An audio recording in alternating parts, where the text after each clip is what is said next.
Hey, we're back, ready to hack another season of the wild ride from old flat TV to the new live, always-on web TV. First up, how the audience is shifting.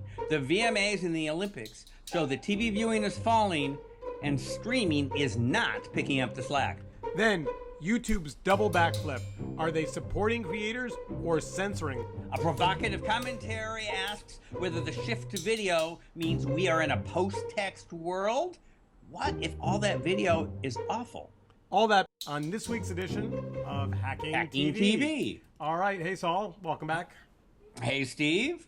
It is the beginning of the new school year and the new TV season, if anybody pays any attention to that anymore. And I want to just right up top say, I think the 2016-2017 web video year is going to be nightmarish. For whom? For everyone.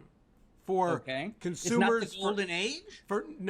Screw the golden age. I think for consumers, for advertisers, for platforms, for publishers, I think we're aiming toward this apocalypse of content and revenue just being upside down. And I mean, that's good for us, right? Because it means we're going to have a hell of a show, but probably not so good for publishers.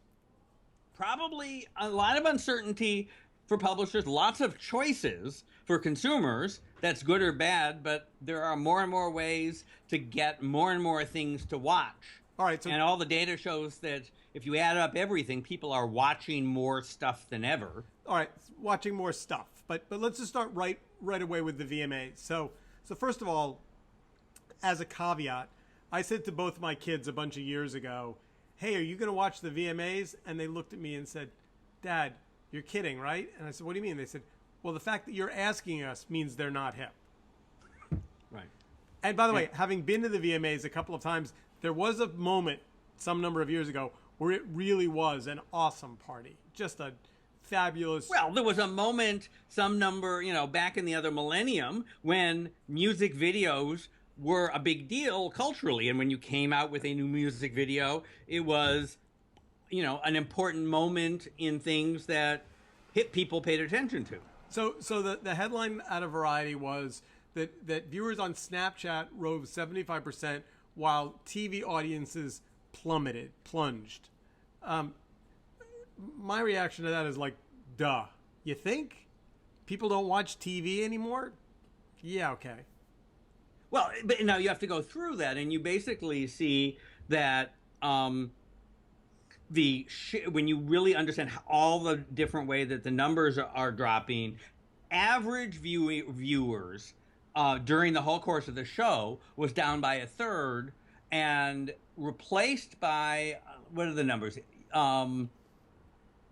21 million unduplicated Snapchat viewers who watched only 30 million videos, right? So 1.3 videos a person, and each Snapchat video is 2 minutes. So this is the video version of what Jeff Zucker said, trading analog dollars for digital dimes. So digital is getting a big reach, but people are only watching teeny little snacks. So let me tell you how I watched the VMAs. How did you watch the VMAs, Steve? I didn't know they were on. My phone made a weird chirping sound and said the app that I had downloaded Musical.ly was live at the VMAs. I clicked on it. They were on the red carpet. There was a kind of charming 17-year-old girl with a microphone trying to get stars to talk to her and essentially begging them to come over to the camera and saying, hey, we're Musical.ly. And of the stars that walked past her, she got 1 out of every 3 or 4. You got to see her being flustered, the red carpet being kind of a maelstrom of celebrity, her producer / camera person coaching her from behind the camera. It was the rawest kind of, I wouldn't say edgy, but it was like seeing a television crew if the camera never got shut off and the television crew had never done this before. And the intern was on front of the camera. She was lovely, but she was an intern for sure. And when it ended, when her live feed kind of randomly shut off, I don't know why, I was done. Well, full disclosure, you are 100% cord cutter, so you don't actually have a way to subscribe to any of the 10 television networks that were broadcasting the VMAs.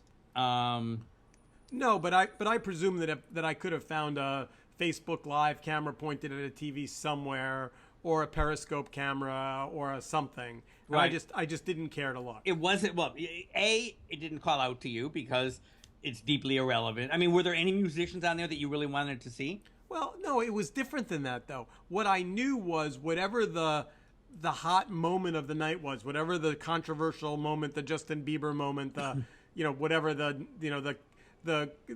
costume exposed body part moment would be all over YouTube or wherever the next day. And so I didn't need to spend an hour and a half or 2 hours of my night waiting for it because I knew it would be available to me. And somebody was going to clip it, so they did the work. So you could still have the cocktail party chatter or the water cooler chatter Right. without having to suffer through it. So there's no loss in relevancy. I asked my 14-year-old daughter, and she, I asked, do you pay any attention to the VMAs? She said, yes, of course. Did you watch any of them? I went onto YouTube, found the artist I cared about, Halsey in this case, watched her 5 minutes, and was out. And what about Snapchat? Because she's all over Snapchat. Snapchat's not good for things like this because you don't have control. They mix too many people together. YouTube is the one where you can see exactly what you want.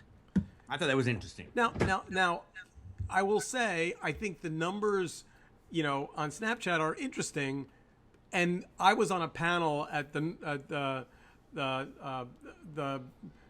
I was on a trade panel, and the folks from the YouTube Snapchat tech contingent were there, and they were pretty smart. I mean, I was impressed. I thought they actually they knew what they were talking about.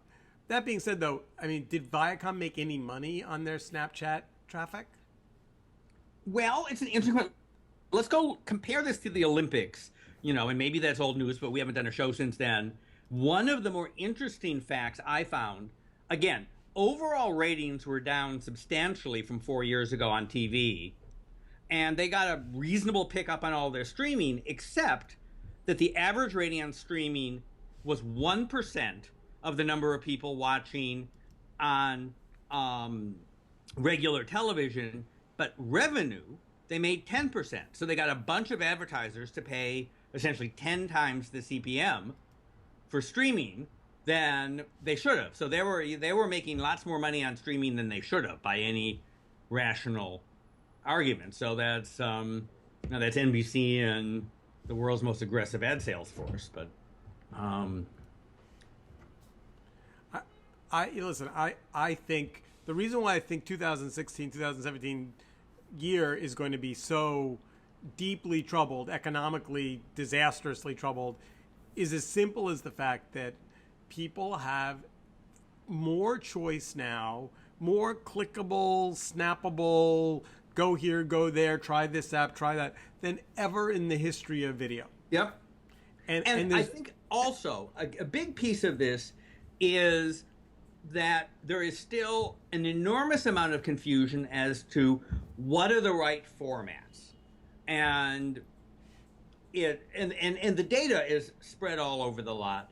So NBC has, and MTV and all these guys, linear TV is about stringing people along to watch a big long stream, and keep on your one of the 500 channels as long as possible.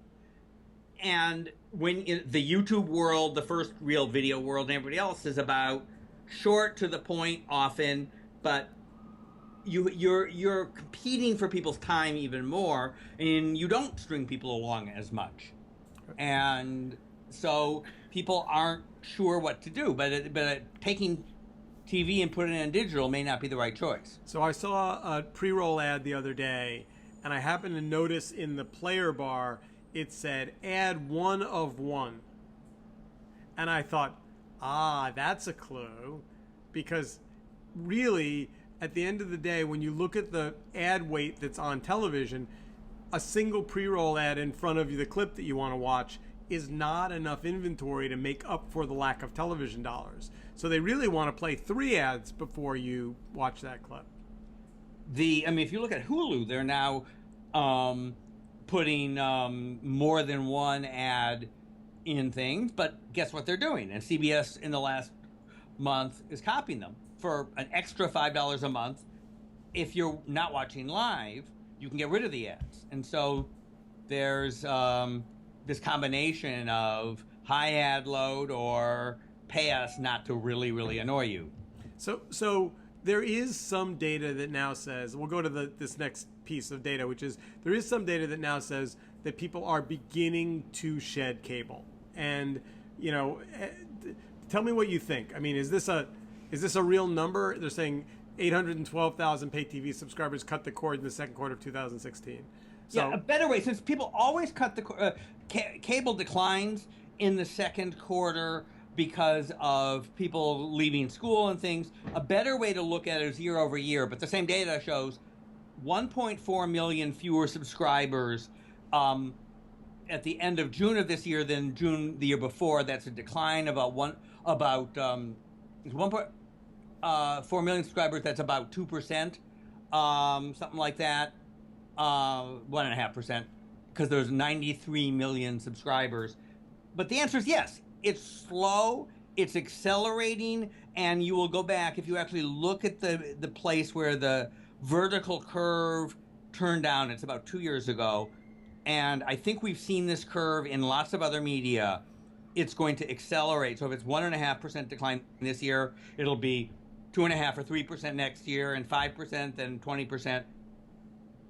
And it's also worth noting that those numbers hide a shift because they're counting any pay TV subscribers, including people shifting to lower price skinny bundles. But they're not calculating those same dollars being moved to Netflix or Hulu or CBS All Access or HBO Go or... Right, so that's not in there. Right, so it's a majority of households now pay for Netflix or one of those other ones. So those are already, I don't think they've got 93 million households in the U.S., but they've got like 50 million households in the U.S. You know what would be fun to do? Yes. It'd be fun to go back 20 years and see what a family of four's phone bill was. When back, or I don't know when it was, when people, they're on long distance. Whenever that time was when the cost of phones seemed excessive. And now look at what a family of four's cell phone bill looks like and adjust it for inflation and all that stuff and see if it's flat or if it's massively larger. I would guess it's massively larger. I would guess, right, if you have a family of four, fourth grader and above, right, you're paying $100 plus a month. And sign me up for a plan where I can pay $100 for a family of four cell phones. I would love that plan. Okay. I'm almost $300. I think you're overpaying. I believe I am. And it's a different discussion, but absolutely. But meanwhile, on Verizon, it costs more not to have a local phone line than to have a local phone line, right? I mean, they're paying me to not have their numbers look as bad as they will if you actually charge people money for local phone lines. All right. So let's get over to chapter 2, because chapter 2 we're gonna have a really good frothy conversation about, and I think we're probably gonna disagree. This is the YouTube double backflip pivot moment. And okay, so you explain how you read what's going on there, and then we'll tease it apart. All right. So YouTube has said to a number of its very successful video bloggers, among them some of the edgiest, most kind of slightly off-color, edgy people. Hey, guess what? We've determined that any video that is not advertiser-friendly is non-monetizable. So if you curse or say anything controversial or off-color, we're going to tag that as non-monetizable, and you're going to see your revenue fall out of the sky like a rock. And there is a. And are you saying that is A, new, and B, inappropriate?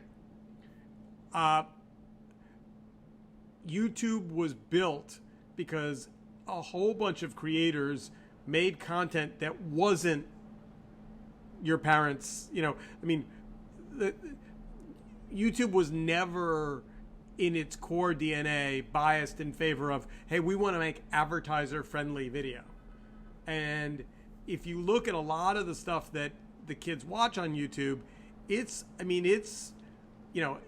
as a parent, you wouldn't go, oh, good. Like, you're watching, it's fairly mature. It's often edgy and laden with curse words, and it has historically been revenue for a lot of those creators. And so when you say to someone, all the creators are up in arms. I mean, there's a huge hue and cry in the YouTube community, essentially saying this is censorship. So here's what. So YouTube started, and there weren't any ads, and lots of people put up stuff, and over time they added monetization. Here's what I don't understand, right? If an advertiser says, I don't want to buy ads on things with curse words, you're saying that YouTube should say, no, you have to buy ads on content whether you want it there or not. And we as a platform are going to force you to buy ads. I mean, I'm No. You've got it 100% wrong. Wait, No. Advertisers go to YouTube and say, we don't want to put our ads on these things. And YouTube says what to them? Have you ever bought an ad on YouTube, on Google? I have. I have. And let me explain how it works. You give them your credit card and you write the ad, the text ad, and they put it wherever the hell they want. Now, let me just ask you, if you're Procter & Gamble, do you just take the corporate American Express card and type it into the machine? No, but their whole business wasn't being mainstream media. No, that's different than Google AdWords. First of all, Google from the very beginning, I covered this, had Sheryl Sandberg and Tim Armstrong. Sheryl Sandberg ran the big profitable credit card machine that you talked about. Right. And Which Tim is Armstrong dying. ran we're going to hold your hand in Detroit and do it just like NBC and try and make you happy because you've got such big dollars, you deserve personal service. And one of the interesting things about Google is they were able to do both simultaneously. But if Google wants to go to Procter & Gamble and the other big advertisers, Ford Motor Company, they're not saying just stick your credit card in the machine. They're saying, what do you want? Let me see if we can give it to you. But the relationship between broadcasters and advertisers has always been more complicated than that. If you called up NBC in New York and said, I'd like to buy a commercial on the WNBC 11 o'clock news, they would say no. They would say, Saul, we're going to set up a flight for you, and you're going to be in the afternoon, and you're going to be in the evening, and you're going to be at 11 o'clock. And if you said, no, I'm sorry, I only want to buy the 11 o'clock news, they would say, we call that cherry picking, and we're not going to sell it to you. That's right. Absolutely. That's supply and demand. Right. If they have limited supply and more demand, they can impose that. Right. But guess what? If you're a UHF station in Keokuk selling in the middle of the night, you'll take anybody who walks in the door. So you're saying Google is the equivalent of a UHF station in Keokuk? Google has a lot of inventory. I'm saying there's a back and forth.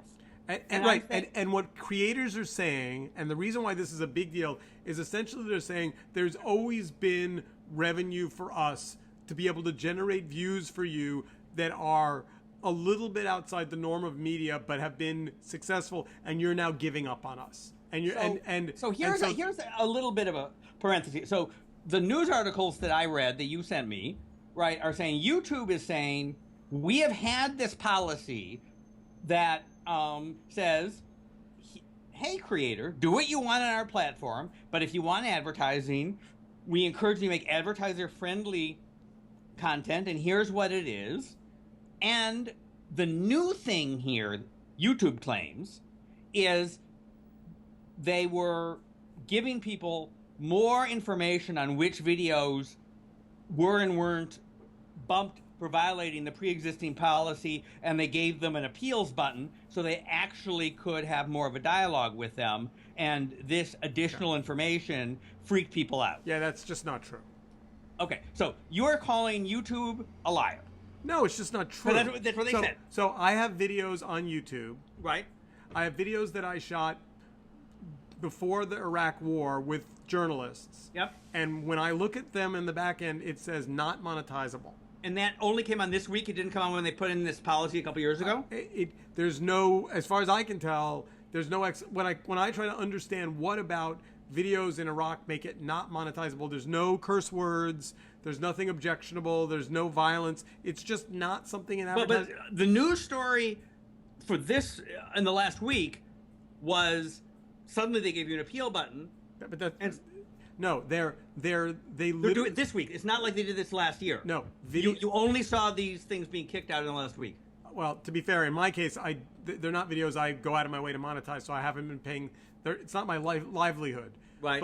But the YouTube creators that are upset about this will tell you that essentially they've been making a living, a good living, some of them, an extraordinary living, by being counterculture, edgy, political, whatever, and that literally that revenue has gone away. And, so that's it's by the way, it's not a story that's going to go away between now and the next show. So let's agree that we'll both do some reading on it, and maybe we'll try and find somebody we can get. We would love to, and we can get. I mean, again, at the end of the day, YouTube is a middleman, and yes, to the extent that they have market clout, they can say, okay, Procter and Gamble, if you want to be on, the makeup thing that it doesn't use curse words and has a lot of people, you have to be on Philip DeFranco, which has a lot of people, but he uses curse words. And maybe they can get away with that, and maybe they should be doing that. I think it's a little bit facile to call that censorship, because nobody is required to buy an ad on your thing. They should buy an ad on your thing, and they should get used to curse words. And my guess is, when you look at what's on network television, right, there's a hell of a lot of stuff that, I was trying to explain this to my children, that most of what's on network television today would have been bounced by the network censors, 30 years ago, and they were sort of shocked by the idea that networks had censors. But right, so the reason why I said YouTube's being bipolar is, on one hand, they're trying to look more like mainstream media and saying to their creators, look, we're gonna let you profit when you look more like something advertisers want. Like I guarantee you, Philip DeFranco doesn't wake up in the morning going, what can I do today that will be ad friendly? And it depends how much money he. Look, if you want to be in the business of selling ads, you need to be ad friendly. There's no guarantee. If you don't want to, if you say, I'm only willing to take the subset of ads that don't care about whatever it is that I do, then you should do that. And the costs are so much lower now. But YouTube's not giving him that option. Oh, sure it is. No, they're saying either you're ad friendly or you're not. They're not saying you're either mainstream ad friendly or you're, theoretically there would be other advertisers. People advertise, on what's his name, Howard Stern? Howard Stern all the time, right? They choose to. I find him objectionable, or at least the last time I listened to him 5 years ago, I did. But certain that's not what YouTube's saying. They're saying we're not going to let anybody support Philip DeFranco. Let me come at this from a different angle too. So, by the way, the more we talk about this, the angrier I get. So. Okay, so here's the thing. YouTube has been around for 10 years. It's owned by Google, which has all the money in the world. And as you say, its claim to fame is this big community. Managing ornery communities is a complicated skill, but people do it.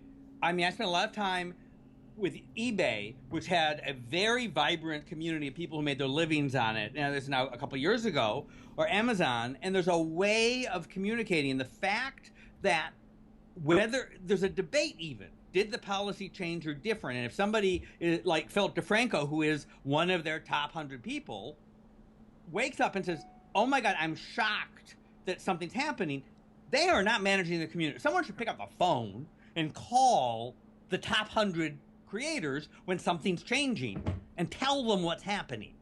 And somebody needs to communicate much more crisply to the next million in tiers. YouTube shouldn't be having these problems. There is something that they're just not investing the money and the intelligence. Well, yeah, that's where how to interact. That's where MCNs came from, because they didn't want to. Anyway, but at the same time, there's this YouTube Backstage product, which I think is worth talking about, because explain what it is. What? Explain what Backstage is. It's them trying to look more like Facebook. It's them saying, you know, we want you to bring photos and polls and text. We as opposed to being a video only service, we want to be more like the community. We want your subscribers to get a social experience. And, you know, some people would argue that it's just them, you know, trying to reinvent another shot at a social network. Right. So you can put right now, to the extent that people consume the feed versions of YouTube channels, which a bunch of people do, it's going to let you put things other than videos into your feed. And is that good or bad? I think it's bipolar, because I think, you know, I can have a more social network feed, but by the way, I have to make sure I only use advertiser-friendly words and thoughts. And if I say something about Donald Trump that's objectionable, that's going to kick the ads out of my videos, and I'm not going to make a living. I mean, like Facebook in many ways has a much less. I mean, there are things I post on Facebook that are not ad-friendly. And how much of a check do you get from Facebook every month? Oh, it's massive. Okay, it's zero. But yes, I get. Guess what? I will argue that the economic forces are such that when Facebook lets people monetize videos, they will be living in the same world with the same physics and the same supply and demand that YouTube is. All right. Maybe they'll communicate it better. But it's all, I mean, the culture is so different because Facebook just has a different, you know, very complicated user base. But all right. So we have 5 minutes remaining, and I want to get to this weird year. So New York Magazine wrote a fairly pointy piece in which they said, boy, things are weird. Maybe you can kind of summarize it better than that. And, you know, so it was really, I think, bemoaning the end of text, right? So at New York Magazine, for example, and most everywhere else, publishers are saying, make more video. And they're putting their money because guess what? The ability to monetize a bunch of paragraphs is limited, mainly because I'd argue that the ability to put a persuasive message in the middle of a bunch of paragraphs is pretty limited. So the actual economic value is tough. And TV commercials, if you can get people to watch them, are more persuasive. There's a big problem with that. Right now, there is at least a decent minority of text that has people's brain power, where they either do reporting or thinking. And a great deal of the video that publishers are doing has neither. There are these quick little aggregation where there is, you know, with chirpy 17-year-olds. And so you're replacing blogging, the best of which is quite good, with something that is neither fish nor fowl. It's not good TV. It's not good reporting. It's not good commentary. It's just a bunch of slideshows rehashing things. And you could argue that, you know, the net investment by publishers in anything that adds value to society is going down. Shit. I will argue. I so want to disagree with you. Yeah. And I just, like, look, I think. Finish the sentence, but you can't. Okay, because I think that look, I don't mean this to come off on this podcast as being anti-advertiser, because I'm not. But I think that, like, the idea that our entire intellectual infrastructure as a society, storytelling, news gathering, information sharing, debate, discussion, is now going to be hinged on selling soap or cars or jeans is really fucking frightening. And I said fucking because we don't have an advertiser. But if I had an advertiser, I would have to say effing or darn, or, like, I would have to edit myself. And the truth is, I kind of like saying fucking on this podcast occasionally. Have you heard the language that they use on network television these days and what they talk about? Yeah. But somehow or another, the infrastructure of network television is built that, you're right, but they're able to, like, but they're not editing it. And it's not, I mean, if all this stuff is going to be reviewed by an algorithm that says we're going to listen to Saul and Steve's words, and if the following bad words show up, we're going to pull our ads off of Saul and Steve's podcast. Then Saul and Steve, who need to feed their families, are going to start saying, hey, let's talk about things that are happy. Let's talk about, about good news. Let's do, what do they call it? The sentiment analysis. So here's the thing. Okay, I mean, there's a lot of things to tease out here. One thing, I agree with the description in New York Magazine, but I don't agree that this is the end of good things. And I mean, look, I started a business where this was now 5 years ago. We said, it's really hard to make money on text. TV ads are a really powerful way to monetize. We believe that people will have a combination of fees and ads to pay for video. But we said one other thing too. You have to have stuff that people want to watch that's worth watching. And I think that what's happening is you've got the YouTube community that's making stuff, some of which the people want to watch, but it's sort of eccentric and original in its form. And then you have these existing publications that know they can sell video, but haven't figured out how to make anything that anybody wants to watch, and are just going to trunk themselves to death by, like, making care. But we saw that before. Here's what's going to happen. There's going to be a bunch of crap. No one's going to watch it. And then guess what? Somebody's going to be creative. BuzzFeed already is. Other people are going to be. Gawker? And oh, that's right. They killed Gawker. It's owned by a TV network now. I'm sure it'll be fine. And once they took all that advertiser-friendly sex tape stuff off, Jezebel will be as thriving as iVillage is in NBC. We are out of time. On that fine note, we will all tune into Jezebel, and we will hack on. We'll have a good week. And Saul, I will see you again next week. I'll see you next week. Keep on hacking, everybody.